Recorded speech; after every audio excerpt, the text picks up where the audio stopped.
નમસ્કાર મિત્રો, job Sarita YouTube channel પર આપ સૌનું ફરીવાર એક નવા વિડીયોમાં દિલથી સ્વાગત કરું છું। મિત્રો, આજે આપણે આ વિડીયોમાં જોવાના છીએ કે એરપોર્ટ દ્વારા એક નવી ભરતીની જાહેરાત કરવામાં આવી છે, જે 2025ની તદ્દન નવી જાહેરાત છે। મિત્રો, આ ભરતી માટે એજ્યુકેશન ક્વોલિફિકેશન છે તે 10 પાસ માંગવામાં આવ્યું છે। જેની પાસે 10 પાસનું એજ્યુકેશન ક્વોલિફિકેશન હોય તે પણ આ ભરતી માટે એપ્લાય કરી શકે છે, એટલે બધા એપ્લાય કરી દેજો। પગારની વાત કરીએ તો અહીં 45,000ની આસપાસ તમને પગાર મળવાપાત્ર રહેશે। આ ભરતીમાં ભાઈઓ અને બહેનો બધા એપ્લાય કરી શકે છે, જેમની ઉંમર છે તે 18 વર્ષથી લઈને 45 વર્ષ સુધીની હોય। તો મિત્રો, આજે આપણે વિડીયોમાં જોવાના છીએ એરપોર્ટ દ્વારા જે ભરતી બહાર પાડવામાં આવી છે તેની સંપૂર્ણ માહિતી। જો તમને આ વિડીયો પસંદ આવે તો વિડીયો લાઇક કરજો, શેર કરજો અને આ ચેનલ પર પહેલી વખત આવ્યા હોય તો ચેનલ સબસ્ક્રાઈબ કરી લેજો, જેથી આવનાર નવા વિડીયોની માહિતી આપ સુધી પહોંચી શકે। તો હવે આપણે જઈશું એરપોર્ટ દ્વારા જે નવી ભરતી બહાર પાડવામાં આવી છે તેની ડિટેલ ઉપર અને સંપૂર્ણ માહિતી મેળવીશું। તો મિત્રો, આપણે આવી ગયા છીએ એરપોર્ટ દ્વારા જે નવી વેકેન્સી બહાર પાડવામાં આવી છે તેની ડિટેલ ઉપર। વેકેન્સીનું નામ છે એરપોર્ટ જોબ વેકેન્સી 2025। ઓર્ગેનાઇઝેશનનું નામ છે ઇન્ડિગો એરલાઇન્સ। ઇન્ડિગો એરલાઇન્સ દ્વારા આ ભરતી છે તે બહાર પાડવામાં આવી છે। જે પણ મિત્રોને એરપોર્ટમાં કામ કરવાની ઈચ્છા હોય તે મિત્રો આ ઇન્ડિગોની જે ભરતી છે તેમાં એપ્લાય જરૂર કરી દે।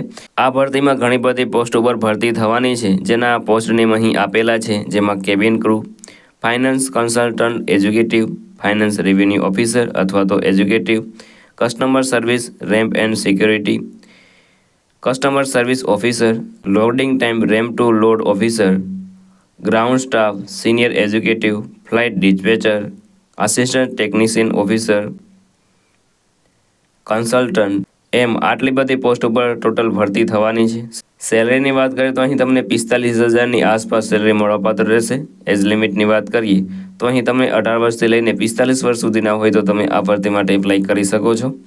વાત કરીએ એપ્લિકેશન ફીની તો કોઈ પણ કેટેગરીમાંથી તમે આવતા હોય કોઈ પણ જાતની ચાર્જ તમારે ભરવાનો રહેતો નથી, બિલકુલ ફ્રીમાં તમે એપ્લાય કરી શકો છો। સિલેક્શન પ્રોસેસની વાત કરીએ તો ઘણી બધી પોસ્ટ એવી છે જેમાં તમારું ઇન્ટરવ્યૂ દ્વારા સિલેક્શન થશે અને ઘણી બધી એવી પોસ્ટ છે જેમાં તમારું ગ્રુપ ડિસ્કશન દ્વારા તમારું સિલેક્શન થશે। એજ્યુકેશન ક્વોલિફિકેશનની વાત કરીએ તો અહીં 10 પાસથી લઈને ગ્રેજ્યુએશન સુધી, એટલે કે 10 પાસ, 12 પાસ, ગ્રેજ્યુએટ જે પણ તમારી પાસે એજ્યુકેશન ક્વોલિફિકેશન હોય તે પ્રમાણેની પોસ્ટમાં તમે એપ્લાય કરી શકો છો। વાત કરીએ અગત્યના ડોક્યુમેન્ટની તો passport size photo, signature, Aadhaar card, education certificate, caste certificate અને એજ પ્રૂફ, આટલા ડોક્યુમેન્ટ તમારી પાસે હોવા જોઈએ।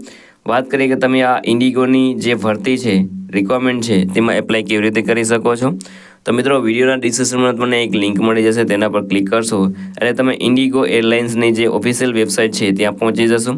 ત્યાં તમારે વેકેન્સી પર ક્લિક કરવાની રહેશે। જે પણ તમને વેકેન્સી લાગુ પડતી હોય તેના પર ક્લિક કરીને તેમાં તમારું એજ્યુકેશન ક્વોલિફિકેશન છે, પર્સનલ ડિટેલ છે, તે બધી તમારી ડિટેલ ફિલ કરી દેવાની રહેશે। ત્યારબાદ જે પણ ડોક્યુમેન્ટ રિક્વાયર્ડ હોય તે બધા અપલોડ કરી દેવાના રહેશે। ત્યારબાદ તમારે જોવાનું રહેશે જ્યારે પણ તમને નોટિફિકેશન મળે ત્યારે તમારે જે તે સ્થળે ઇન્ટરવ્યૂ માટે અથવા તો ગ્રુપ ડિસ્કશન માટે જવાનું રહેશે। અગત્યની તારીખોની વાત કરીએ તો starting date four apply already start થઈ ગયેલું છે, આજે તમે એપ્લાય કરી શકો છો। લાસ્ટ ડેટની વાત કરીએ તો એઝ સૂન એઝ પોસિબલ, જેટલું તમે વહેલું એપ્લાય કરશો એટલે વહેલી તમને જોબ મળવાપાત્ર રહેશે। અગત્યની લિંકની વાત કરીએ તો તે તમને વિડીયોના ડિસ્ક્રિપ્શનમાં મળી જશે, ત્યાંથી તમે એપ્લાય કરી શકો છો। તો મિત્રો, આ હતું આજનું નોટિફિકેશન। જો તમને આ વિડીયો પસંદ આવ્યો તો વિડીયો લાઇક કરજો, શેર કરજો અને આ ચેનલ પર પહેલી વખત આવી હોય તો ચેનલ સબસ્ક્રાઈબ કરી લેજો, જેથી આવનાર નવા વિડીયોની માહિતી આપ સુધી પહોંચી શકે। તો આ સાથે આજનો વિડીયો પૂરો કરું છું। મળીએ નવા વિડીયોમાં નવી ભરતી સાથે। જય હિન્દ, જય ભારત।